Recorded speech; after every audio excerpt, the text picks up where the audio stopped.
mencolok-colok pantat keledai itu ya, Roh Kudus itu. Roh Kudus. Kita ada data di Bible, bukan aku kita ngarang-ngarang, kita nggak mungkin ngarang, itu di Bible. Tapi kepada Kristen, kita kadang ngomong kita menghujat, itu ada datanya ya. Jadi Roh Kudus itu ternyata dia betul, dia itu memainkan satu peranan yang penting ya untuk mengajak Kristen ataupun Yesus mencuri keledai dan berlaku zalim kepada keledai sehingga dia mencolok lubang keledai, kurang ajar biadab Yesus. Mungkin gitu, jangan menghujat ya. Jangan menghujat, jangan framing. Silakan. Ya, itulah. Ya, Assalamualaikum warahmatullahi wabarakatuh. Silakan. Waalaikumsalam warahmatullahi wabarakatuh. Mantap, pendeta besar ini. Silakan. Nah, saya ingin bertanya pendeta besar, bisa nggak dijelaskan secara rinci bagaimana Yesus itu menjadi anak durhaka di Lukas 2:41 sampai 52 itu? Soalan bagus ya. Nah, katanya dia anak durhaka itu. Betul. Ini banyak juga ditanya oleh Kristen bodoh ini ya. Mereka ni botol sekali ya. Sebab banyak Kristen ingin membantah. Hayas, kamu kemarin mengatakan Yesus anak durhaka. Bukan aku yang ngomong, oten bodoh. Kristen weh. Yang mengatakan si Yesus Tuhan kalian itu anak durhaka, itu Bible mengatakan itu ya. Berarti kalau ada Kristen mengatakan Yesus tidak berdosa, kepala otak kau Kristen bodoh. Yesus itu berdosa. Apa salah satu dosa Yesus? Dia mendurhakai ibunya, bapaknya. Jadi Yesus anak durhaka. Ya. Nah, itu yang kalian harus belajar. Malahan Yesus dia mengakui dosanya. Ya, di mana datanya? Di sini, perhatikan. Ya, di kulkas. Sebelum aku kembali di Lukas Lukas 2, ya. Lukas 2 itu ya. Nanti aku pergi ke situ, gampang itu. Ya. Nah, ternyata Yesus memang dia mengakui kesalahannya tentang dia berdosa, menjadi anak durhaka sebab dia melanggar hukum Taurat.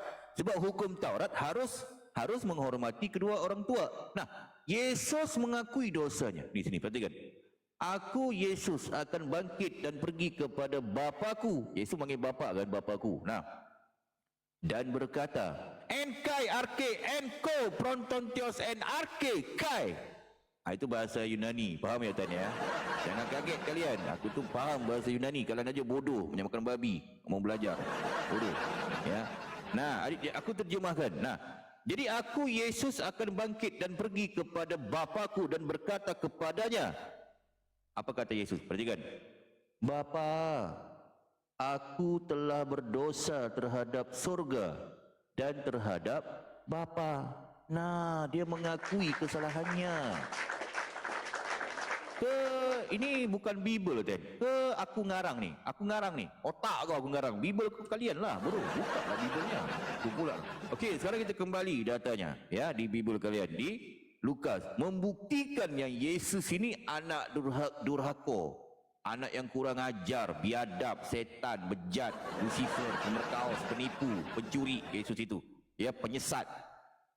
Setan. Yesus ya. Bukan aku yang ngomong. Nih, perhatikan data di Bible.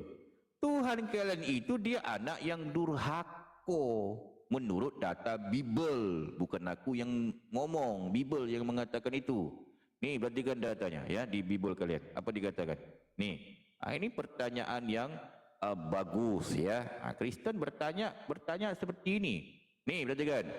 Ini dia punya pada kau jelas. Ini Yesus ketika berumur 12 tahun. Kecil-kecil udah kurang ajar. Anak yang kurang ajar, biadab, setan si Yesus bejat itu. Betul tak? Dia mengatakan apa di sini? Perhatikan nih. Nih, ini ketika Yesus di Bait Allah itu, dia membuatkan orang tuanya cemas. Nih, perhatikan. Dan ketika orang tuanya ya melihat dia ni Yesus, tercenganglah mereka. Lalu kata ibunya, ibu Yesus, kan, kepadanya. Ibu ni ngomong ni kepada Yesus. Ni, apa kata ibunya? Perhatikan. Nak, mengapakah engkau berbuat demikian terhadap kami, bapamu dan aku, dengan cemas mencari engkau? Nah, Yesus membuatkan orang tuanya cemas. Cuba aku tanya dulu Kristen. Kenapa Yesus membuatkan orang tuanya cemas? Kenapa? Macet, nggak bisa jawab, bodoh. Sebab si Yesus ini, aku kasih tahu kalian, dia pergi tanpa pamit, tanpa minta izin, sehingga dia hilang, gak minta izin ke orang tuanya. Seorang anak yang baik, ya, kalau ingin pergi ke mana-mana, harus minta izin sama orang tuanya. Ibu, aku mau pergi ke kedai. Begitu minta izinnya. Jangan kalian nih anak yang kurang ajar pergi tanpa pamit sehingga membuatkan orang tuanya cemas. Ini sama seperti Yesus. Dia pergi tanpa pamit, tanpa minta izin. Jadi orang tuanya itu cemas mencari dia. Sesudah ketemu, ya menangislah ibunya. Nak, mengapakah engkau membuatkan kami cemas sehingga kami mencari engkau? Ini kan kurang ajar anak si Yesus ini. Yang lebih kurang ajarnya si Yesus ini, dia menjawab, kurang ajar mulutnya ini. Coba, Yesus. Apa jawabannya kepada ibunya? Seharusnya, sekurang-kurangnya, minta ampun lah, benar kan? Ibu, mohon ampun, tadi aku pergi tanpa pamit, aku mohon ampun membuatkan ibu cemas. Gitu kan harusnya kan? Tapi tidak. Yesus ngomong apa? Coba perhatikan di sini. Nih, menjawab dia, nih 49-nya. Menjawab ini anak kurang ajar biadab, aku tampar dia dalam depan aku.